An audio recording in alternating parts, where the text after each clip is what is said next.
Assalamualaikum warahmatullahi wabarakatuh.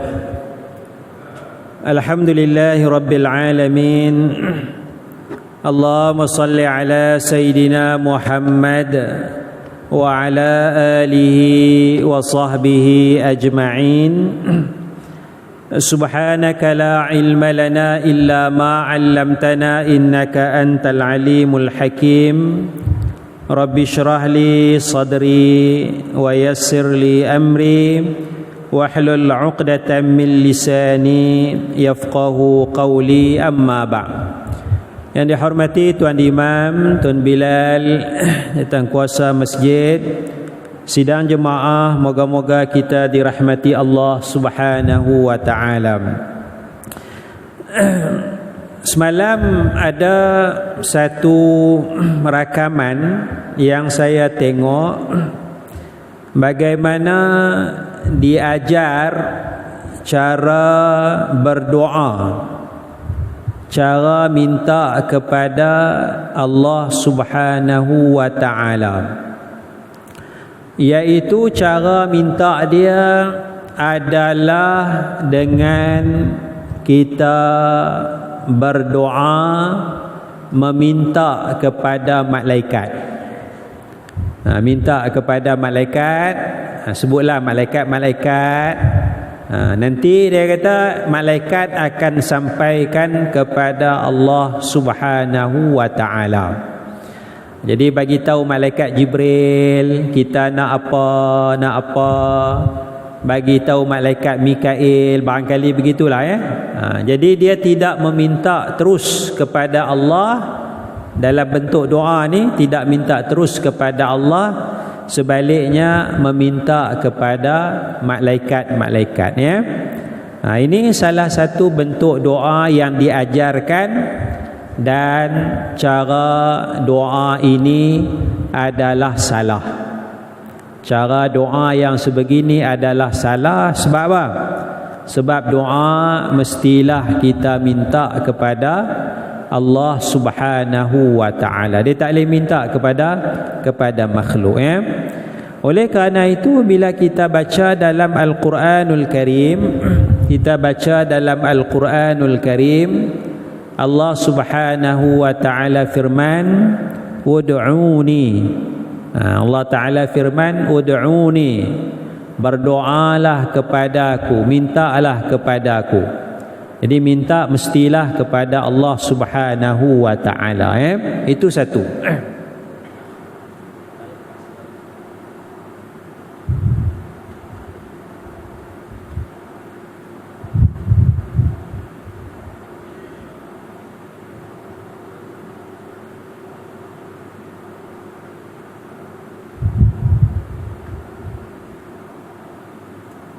Yang pertama, Allah Ta'ala sebut ud'uni, berdoalah kepadaku, yakni kepada Allah, astajib lakum, nescaya Allah Ta'ala akan kabulkan. Itu satu. Yang keduanya, dalam doa yang diajar oleh Nabi sallallahu alaihi wasallam, ada juga sebut nama malaikat Jibril, ada sebut. Tetapi lafaz doa dia Allahumma ya Allah Rabba Jibril, Tuhan kepada Jibril, ada sebut. Allahumma Rabba Jibril, ya Allah Tuhan kepada Jibril. Jadi doa yang Nabi ajar ni minta kepada Jibril ke minta pada Allah? Allahumma Rabba Jibril tu minta pada Allah kan minta pada Jibril? Minta pada Allah. Tak minta kepada Jibril. Walaupun sebut Jibril tapi minta kepada Allah. Allahumma ya Allah. Siapakah Allah tu? Allah tu adalah Tuhan kepada malaikat Jibril.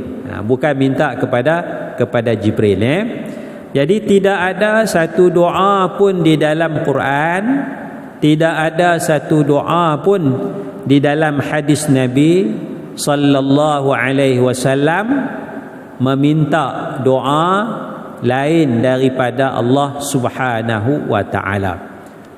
Jadi kita bimbang bila kita minta kepada Jibril nanti bimbang-bimbang kita mensyirikkan Allah Subhanahu wa taala. Walaupun nampak dalam video tu yang ajar tu pakai telekung elok, pakai tudung ya. Tapi ini sesuatu yang bertentangan dengan akidah Islam. Kerana doa mestilah meminta terus kepada Allah Subhanahu wa taala ya. Baik, bulan sudah kita tengok satu hadis Nabi sallallahu alaihi wasallam ya. Tu hadis Nabi sallallahu alaihi wasallam tentang zikir yang disebut oleh Nabi sallallahu alaihi wasallam ya, iaitu kalimatani habibatani ilar rahman khafifatani 'alal lisan saqilatani fil mizan. Ada dua kalimah yang dikasihi oleh Allah Subhanahu wa taala. Dua kalimah yang dikasihi oleh Allah Subhanahu wa taala. Dua kalimah ni khafifatani 'alal lisan, ringan atas lidah.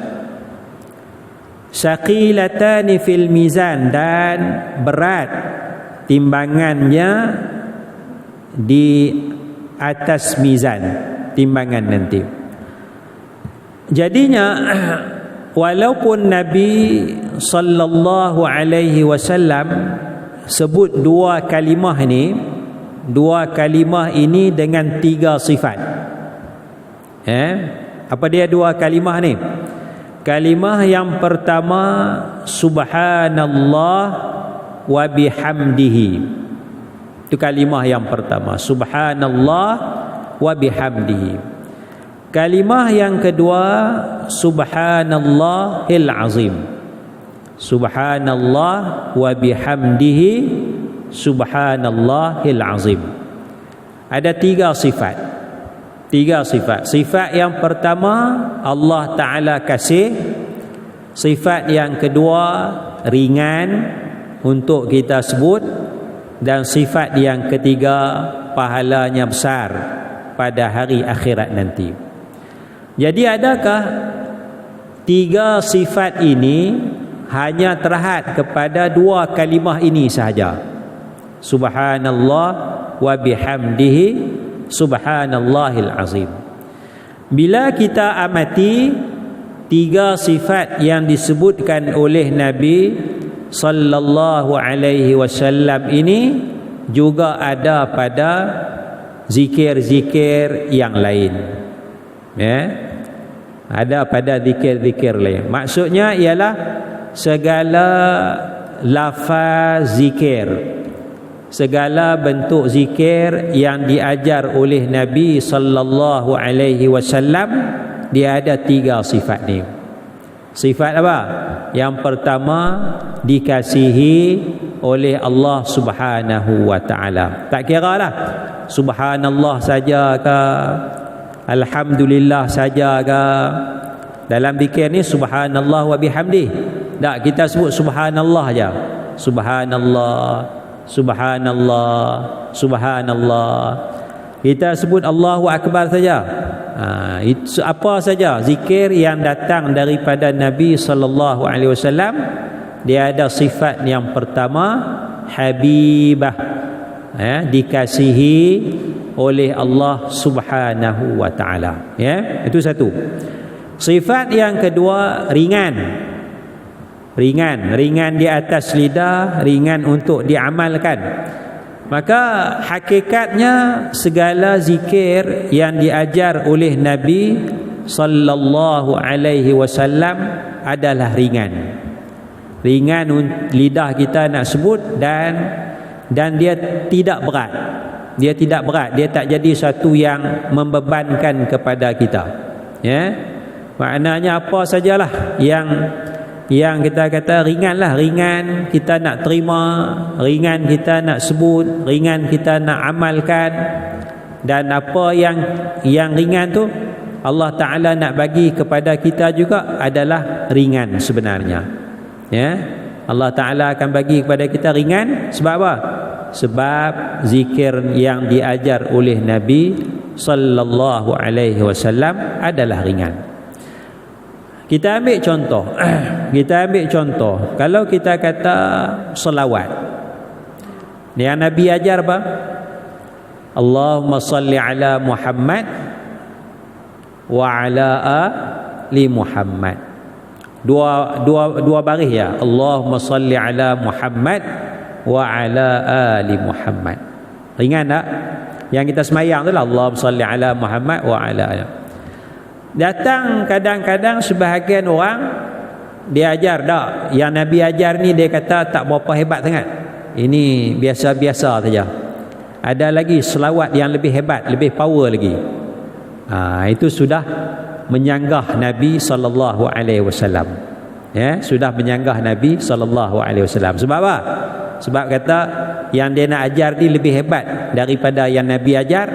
Itu sudah menyanggah Nabi Muhammad sallallahu alaihi wasallam. Satu. Yang keduanya pula, bila tengok yang dia ajar tu lebih panjang. Bila lebih panjang, dia lebih berat daripada apa yang diajar oleh Nabi Muhammad sallallahu alaihi wasallam. Sebab itu kadang-kadang ada selawat yang kadang-kadang kalau satu buku ni setengah muka surat. Setengah muka surat selawat dia je. Ya. Yang Nabi ajar maknanya sebaris je kot. Allahumma salli ala Muhammad wa ala ali Muhammad. Yang dia nak ajar ni setengah muka surat. Ya, setengah muka surat. Bila setengah muka surat, dia lagi ringan ke lagi berat? Lagi berat. Lagi berat. Kan, lagi berat. Lepas tu kalau setengah muka surat, dia kira sekali selawat ke kira 10 kali? Kira sekali juga. Kan, kira sekali juga. Pusing kok mana pun kira sekali juga. Panjang mana pun dia kira sekali. Jadi maknanya dia berat. Jadi sebab itu sifat yang kedua, zikir, segala zikir yang diajar oleh Nabi sallallahu alaihi wasallam adalah khafifatani. Dia ada sifat ni, sifat ringan tu. Ya, sifat ringan tu. Ya. Bukan kata tak boleh, yang lain pun boleh amal. Tapi yang nak cerita Nabi ajar ni confirm Allah Taala kasih habibatan. Kalau Nabi ajar zikir tu Allah Taala kasih dan ringan. Kerana zikir yang diajar oleh Nabi itu biasanya pendek-pendek untuk kita amalkan, ya. Dan sifat yang ketiga, saqilatan. Dia berat. Dia berat. Mana pahalanya banyaklah. Pahalanya banyak sebab dia confirm. Pahala tu confirm kerana apa? Kerana pahala itu dijanjikan oleh Nabi sallallahu alaihi wasallam. Pahala tu dijanjikan oleh Nabi sallallahu alaihi wasallam. Kalau saya ajar satu zikir, tuan-tuan, zikir ni kalau baca pahalanya besar ni. Zikir ni saya dapat dalam mimpi. Dapat dalam mimpi. Saya sebut pahalanya besar. Saya janji pahalanya besar. Macam mana saya tahu pahala dia besar?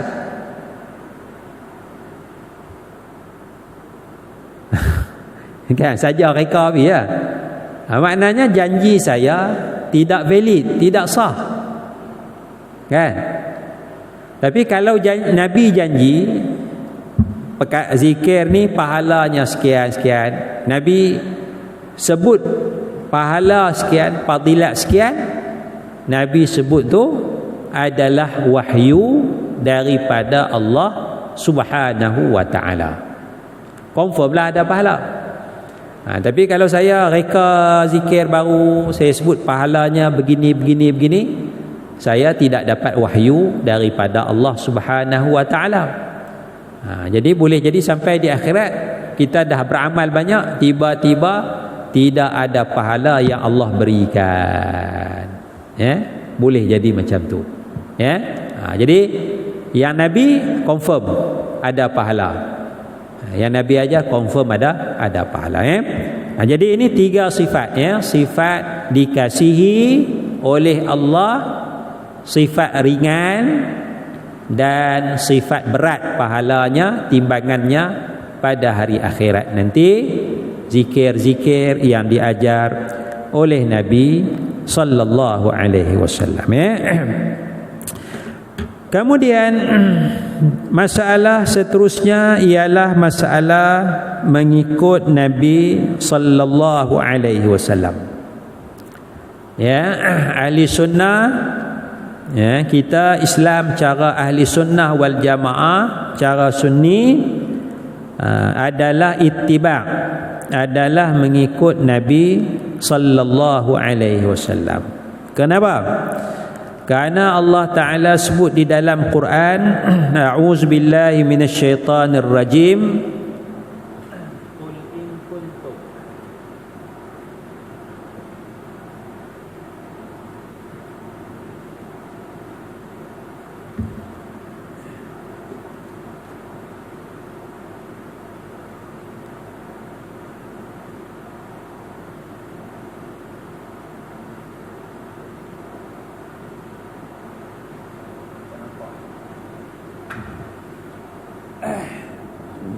nampak. Iaitu ayat Allah Ta'ala firman, a'udzubillahi minasyaitonir rajim, qul in kuntum tuhibbunallaha fattabi'uni yuhibbukumullah wa yaghfir lakum zunubakum. Itu dasar dia, dasar ittiba'. Dasar dia dasar ittiba', yakni ikut Nabi sallallahu alaihi wasallam. Apa maksud dia? Qul, katakanlah wahai Nabi. Allah suruh Nabi kata apa? In kuntum tuhibbunallaha, jika kamu kasih kepada Allah. Tuhibbun makna kasih lah, mahabbah, ya. Kalau kamu rasa kamu kasih kepada Allah Subhanahu wa taala, apa nak buat? Fattabi'uni, maka ikutlah aku. Itu dasar dia, ikut Nabi Muhammad sallallahu alaihi wasallam. Jadi dalam agama kita kena pastikan kita ittiba', ikut Nabi sallallahu alaihi wasallam. Begitu juga dalam kehidupan kita, kita kena pastikan ada ittiba', ada contoh ikutan daripada Nabi Muhammad sallallahu alaihi wasallam.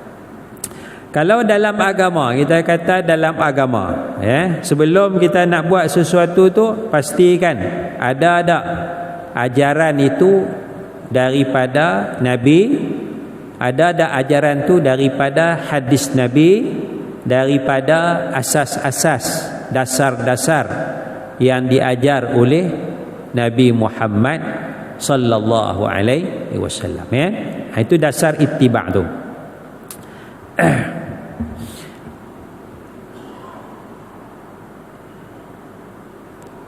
Oleh kerana itu,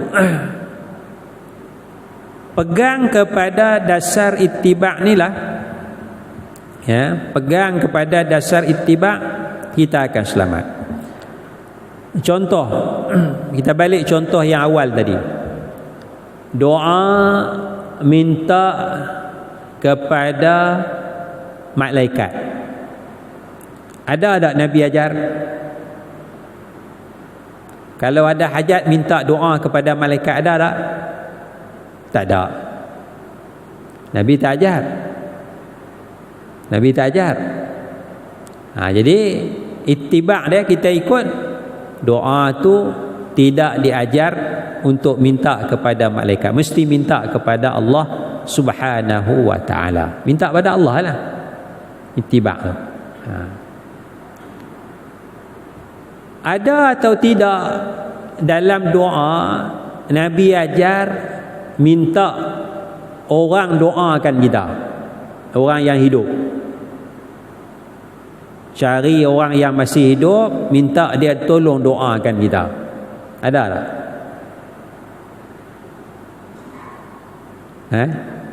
Ada tak? Ni kadang orang nak pergi haji kan, orang nak pergi haji tu kita jangan lupakan saya dalam doa sana kan, pesan. Ada tak? Ada tak Nabi ajar? Ada tak? Ni orang. Yang satu lagi malaikat. Orang dengan malaikat, siapa lagi soleh? Orang nak pergi haji dengan malaikat Jibril, siapa lagi soleh? Malaikat Jibril kan? Malaikat Jibril lah. Tapi Nabi tak ajar suruh minta kepada malaikat, wahai malaikat Jibril, aku ni ada hajat, engkau tolonglah sampaikan kepada Allah. Ada Nabi ajar? Tak ada. Kita jumpa orang nak pergi haji. Orang nak pergi haji. Haji apa nak pergi haji ni? Nanti sampai sana jangan lupakan saya, tolong doakan saya satu keluarga supaya diberi kesihatan. Ada tak Nabi ajar meminta doa kepada orang? Orang tu doalah kepada Allah.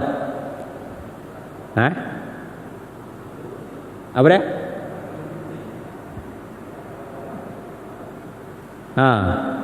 Kita minta pada dia. Saya telinga saya tak pendengar ni, dia masuk air kot saya. Saya tak dengar saya, telinga saya masuk air. Menerusi dia. Jadi doa melalui orang ni, orang yang masih hidup. Satu masa Nabi Saidina Umar nak pergi Mekah. Saidina Umar nak pergi Mekah. Maka Nabi pesan kepada Saidina Umar, la tansana fi du'aika, jangan lupakan kami dalam doa kamu. Nabi di Madinah, Saidina Umar nak pergi Mekah. Nabi pesan kepada Saidina Umar, jangan lupakan kami dalam doa kamu. Jadi Nabi ajar tak? Ajar. Nabi ajar. Mana Nabi ajar bolehlah. Kita jumpa orang dia nak pergi Mekah ni, kita jumpa orang, salam dia, peluk dengan dia kan, kita pesan ke dia, tolong doakan saya ni, saya ada hajat sekian-sekian. Yang tu Nabi ajar. Nabi ajar minta kepada orang yang masih hidup supaya orang tu berdoa kepada Allah. Nabi pesan kepada sahabat, termasuk kepada Saidina Umar. Nabi pesan kepada sahabat termasuk Saidina Umar, ada seorang lelaki, seorang pemuda dari Yaman yang namanya Uwais Al-Qarni tu. Uwais Al-Qarni. Kalau kamu jumpa dia, minta doa daripada dia. Uwais Al-Qarni. Uwais Al-Qarni ni bukan sahabat. Dia tak jumpa Nabi, dia sahabat, dia tak jumpa Nabi. Jadi dia tak jadi sahabat. Walaupun dia sampai Madinah dah, sampai depan rumah Nabi, tanya-tanya, Nabi tak ada. Bila Nabi tak ada, dia pun tak tunggu lama, balik semula ke Yaman. Madinah Yaman. Maknanya alok start Singapura lah kot perjalanan itu. Kan? Kata, Nabi tak ada. Bukanlah Nabi keluar semayang, Nabi memang pergi jauh lah, maknanya lambat lah nak balik itu, mungkin seminggu 2 minggu pula nak balik lah kan. Jadi dah Nabi tak ada, sampai depan rumah Nabi tak ada. Mak Uwais ni pesan, jangan duduk lama-lama, balik cepat. Jadi mak dia pesan suruh balik cepat, dia pun dah Nabi tak ada, balik semula ke Yaman. Madinah tu lebih kurang lah 1000 kilometer tu, lebih kurang, balik cepat. Jadi dia tak jumpa Nabi. Bila dia tak jumpa Nabi, dia tak jadi sahabat lah, dia jadi tabi'in. Tapi Nabi pesan kepada sahabat, ada seorang lelaki, seorang pemuda dari Yaman, namanya Uwais Al-Qarni tu, kalau jumpa dia, minta doa daripada dia. Jadi Saidina Umar pun carilah, masa dia jadi khalifah tu, dia carilah dari Yaman tu sampai Madinah. Ada tak? Bila rombongan dari Yaman, dia cari, ada orang nama Uwais Al-Qarni, cari jumpa. Jumpa Sayyidina Umar pun minta Uwais Al-Qarni berdoa kepada Allah untuk kita kata kebaikan Sayyidina Umar dan sebagainya. Jadi maksudnya Nabi pesan, minta kepada orang tu boleh kan, tu imam saya ada hajat ni tolong doakan sikit kan, boleh kan. Nabi minta pada malaikat, wahai malaikat tolonglah aku, tak ada, Nabi tak ajar. Itu balik kepada dasar ittiba'. Qul in kuntum tuhibbunallaha fattabi'uni. Katakanlah wahai Nabi Muhammad, jika kamu benar-benar kasih kepada Allah, ikutlah aku. Apabila kita ikut Nabi sallallahu alaihi wasallam, balasan dia dua. Dalam ayat ni, yuhibbukumullah, Allah Ta'ala kasih akan kamu. Confirm Allah Ta'ala kasih. Wa yaghfir lakum zunubakum, dan Allah Ta'ala akan ampunkan bagi kamu dosa-dosa kamu. Ya, kita dapat keampunan dan kita dapat kasih sayang daripada Allah Subhanahu wa Ta'ala. Ya. Katalah kita pakai kayu sugi. Ya. Pakai kayu sugi. Simpan kayu sugi sini, nak semayang kan, duduk dalam saf dah, diri dalam saf dah, buka kayu sugi, gosok ya. Pasal apa? Pasal ittiba'. Kita punya dasar, aku nak ittiba' Nabi. Nabi pesan tiap-tiap kali nak solat siwak, tiap-tiap kali nak solat siwak. Kita buat tu pasal nak ikut Nabi. Itu asas kita. Dah berdiri dah ni, tu imam pun Allahu Akbar, kita duduk gosok sikit. Pasal apa? Pasal aku nak ikut Nabi lah. Itu kita punya konsep. Bila kita buat tu semata-mata ikut Nabi, okey tak? Okey lah. Kita dapat kasih sayang daripada Allah dan kita dapat keampunan daripada Allah Subhanahu wa Ta'ala. Tadi dah gosok dah kat rumah, dah tak apa dah, gosok tak apa dah. Tak saja ni pegang kepada zahir hadis ni, ketika nak solat, dan kayu pun kayu yang Nabi anjurkan kita guna, kayu arak tu ya. Kita cari yang tu. Jadi kita buat tu semata-mata ittiba', dapat pahala ya. Konsep dia mudah ya. Kalau orang pakai sorban, Nabi pakai sorban tak? Pakai. Imamah disebut dalam hadis, imamah. Hadis dia banyaklah, tapi hadis dia tak berapa nak sahih sangat. Hadis fadilat pakai sorban, kalau semayang pakai sorban diberi pahala 70 kali ganda daripada semayang tak pakai sorban. Kita tak pakai sorban. Kalau pakai sorban dalam hadis yang dhaif 70 kali ganda. Tak apalah, haji kita pakai sorban 70 ganda kan. Orang kata haji tak usah pakai sorban lah haji, hadis tu tak buat sahih, tak dhaif hadis tu. Kita tak payah timbul isu tu. Aku pakai sorban kerana Nabi memang pakai sorban, aku nak ittiba', nak ikut Nabi je.